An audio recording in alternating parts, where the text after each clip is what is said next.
So, hello, Annie and Alan. And now we're going to read the first chapter of a new story called Chest.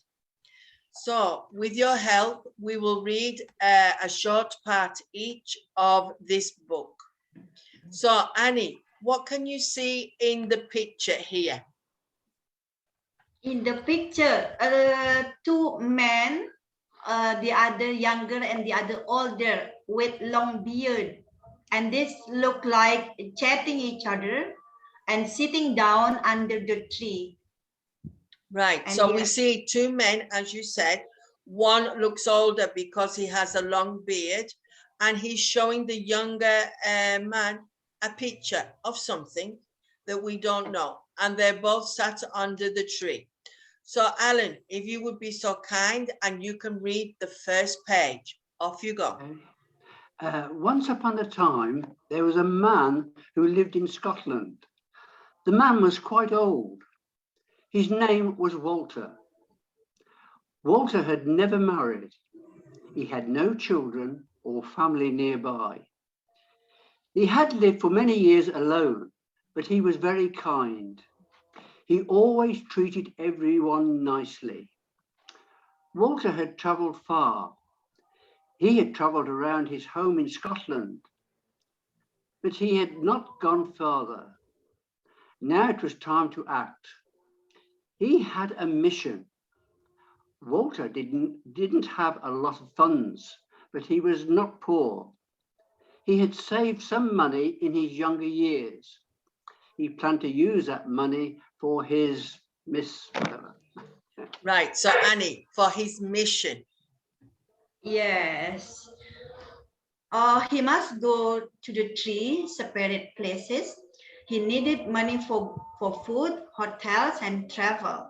He had a mission, and he must complete it. First, Walter traveled to Edinburgh. A lot of people watched him as he passed by. He hadn't cut his hair in a long time. He had a long beard. His clothes were very strange as well. He looked a bit different on the streets of the big city. Walter arrived at the meadows. It was a very large park in Edinburgh. It was full of people. Walter approached a young man. The man was about 25 years old. He was reading a local newspaper. He was sitting against a tree.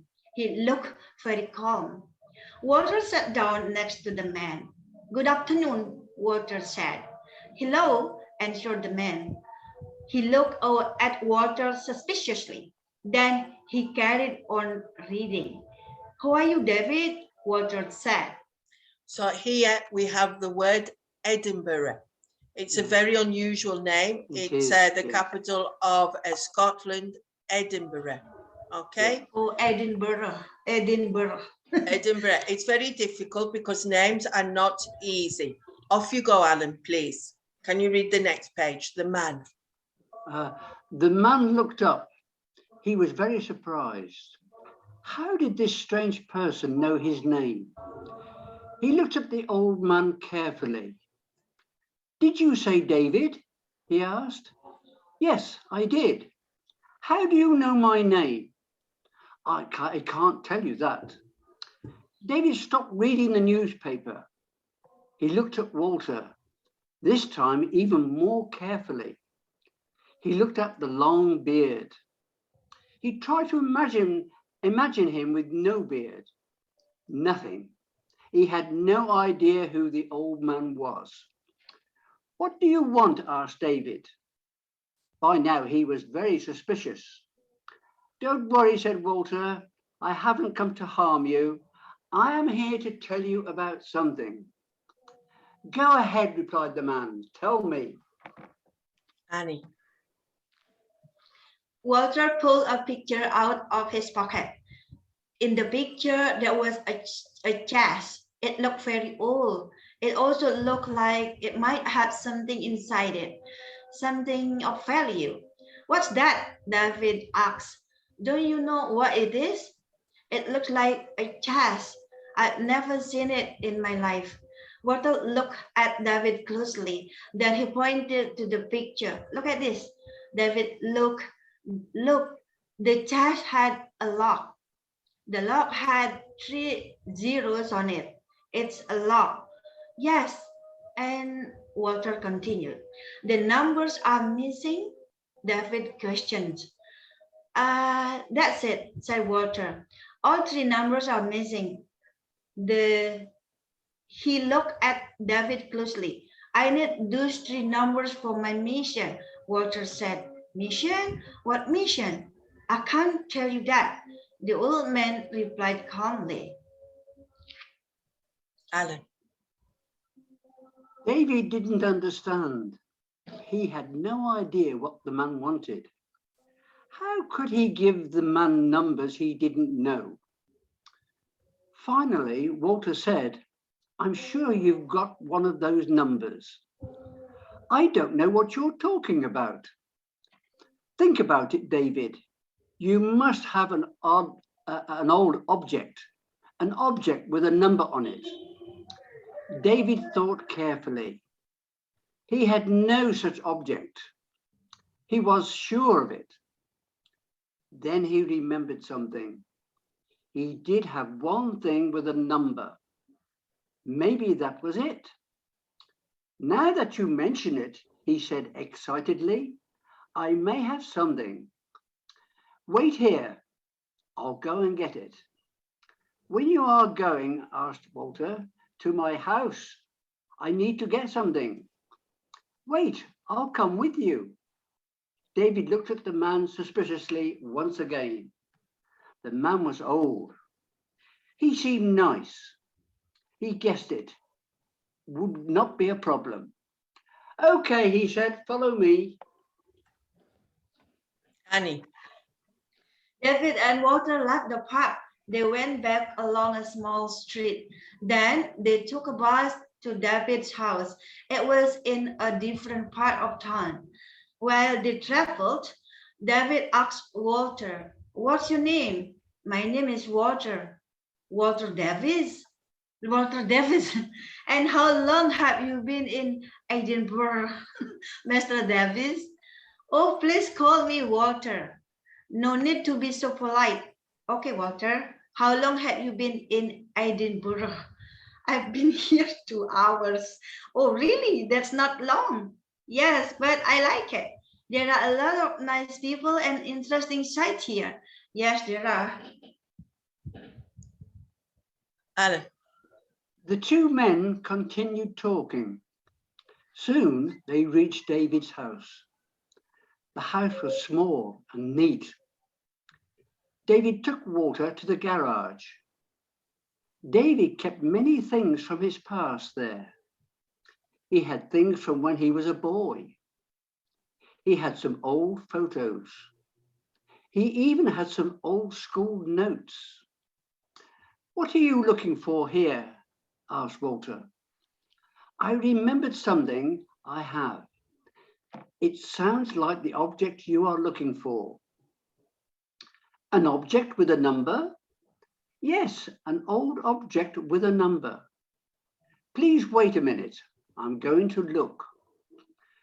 For half an hour, David searched. Walter tried to help. David asked Walter to sit down. He wanted to find it himself. After an hour, David finally found the object. Look, Walter, he said with excitement, I found it. Oh, sir. What have you found? Walter asked. He got up and walked over. He looked at David carefully. How do you know it's what I need? I don't know, but I've had this for a long time and it has a number. David unwrapped an old cloth.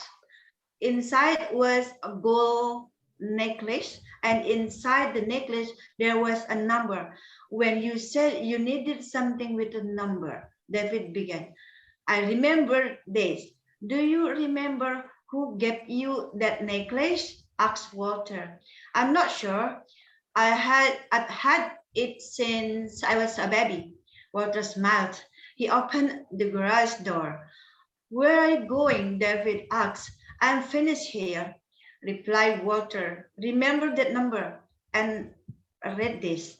He handed David a letter. Then he walked away. "Wait, come back. Don't you want the necklace?" called David. But Walter was gone. He had disappeared through the doorway. Walter returned to central Edinburgh. He caught the train to the airport. His next stop was Northern Ireland. Right. And the summary, please, Alan, to finish. Walter is an old man from Scotland. He is in Edinburgh on a mission. He has a picture of an old chest. There is a lock on the chest. 3 numbers are missing from it.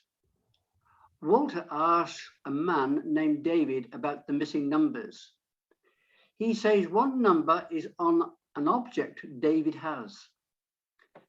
David looks in his garage and finds something. He shows Walter an old necklace. There is a number in it. Walter tells David to remember the number inside the necklace. He gives David a letter. Then Walter leaves for Northern Ireland. I don't know if that's part of the story. Yes, it is. It's the end. Right. So thank you very much, both of you, for reading it. And that was the first chapter to the new story that we're going to do in the next few weeks. So Fantastic. Thank you for reading. It was lovely to hear your voice, Alan. And it was Thank a you. pleasure for both of you. Okay. See you. Okay, thank you. Bye-bye.